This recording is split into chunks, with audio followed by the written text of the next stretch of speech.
பிடிச்சியா ஐயா போ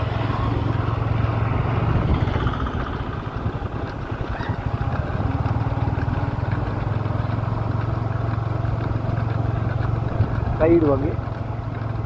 right side ஏறு வச்சு என்னவா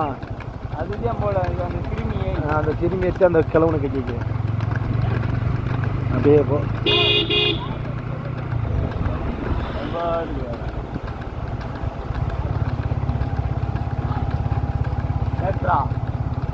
சரிதா ட்ரிப்ரிண்ட்டு சரியா போ சரி பையா போ